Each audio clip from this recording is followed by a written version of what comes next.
Paano ba makakaahon ating bansa sa kahirapan kung ang namumuno ng bansa ang siyang yumayaman? Ang dating magsasaka, ngayon wala nang masaka. Ang lupang inaanihan, dayuhan na ang may kanya. Nasaan na ngayon ang mga dukhang magsasaka na nagbibigay sa kalikasan ng ganda? Sinilaw ng salapi, inagaw ang lupa. Yaman ng kalikasan, ngayon ay nawala. Ang dating lupaing, sagana sa yaman, ngayon ay pag-aari na ng mga dayuhan. Ang likas na ganda ng ating inang bayan, ginawang makabago para lang sa mayayaman.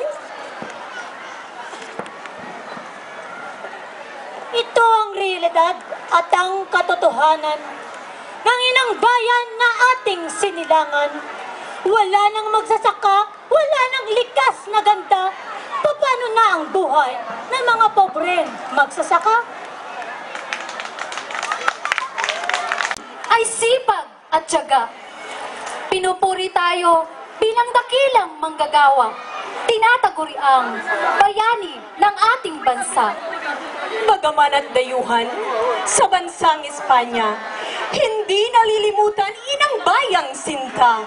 Sa puso ay nananatili lahing pinagbulan, ipinagmamalaki kahit kanino paman.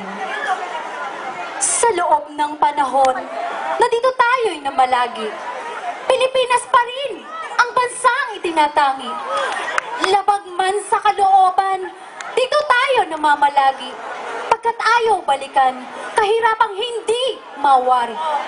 Sa pangingibang bansa, nabago ang kalaman. Sumunod sa hatak ng makabagong kapaligiran. Totoong nakaahon sa dinanas na kahirapan. Totoo ring tinalikdan. Kulturang kinagisnan. Maraming manggagawa ang totoong umaasenso. Totoong maligaya at sumasweldo ng euro. Sapat na nga ba ito? Ang tanong sa inyo, papaano ang iniwang kababayan na walang euro, ni walang sweldo?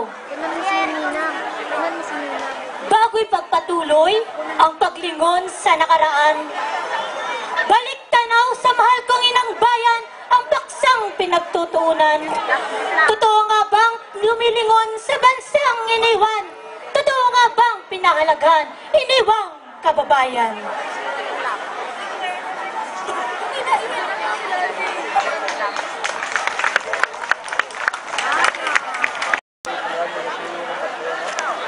Kay gandang pagmasdan ating mga kababayan, lalo't higit ang gwapo at magagandang kabataan. Sila ang pag-asa at ang kinabukasan ng bansang Pilipinas na ating sinilangan.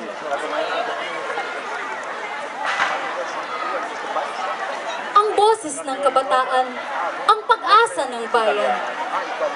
Ang lakas ng kabataan, sandata ng katarungan.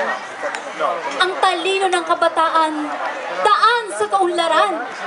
upang mabago ang kalagayan ng ating inang bayan. Sa hatak ng tukso at kapaligirang makamundo, pag-iisip ng kabataan ay totoong nagbago. Walang pakialam sa palakad ng mundo. At ang sasabihin pa, Ike, ito ay buhay ko. Ito ang katotohanan at ang realidad. Masisisi niyo ba itong mga kabataan? Ginagaya ang lahat, nakikita sa kapaligiran, katotohanan pa rin. Kabataan ang pag-asa ng bayan.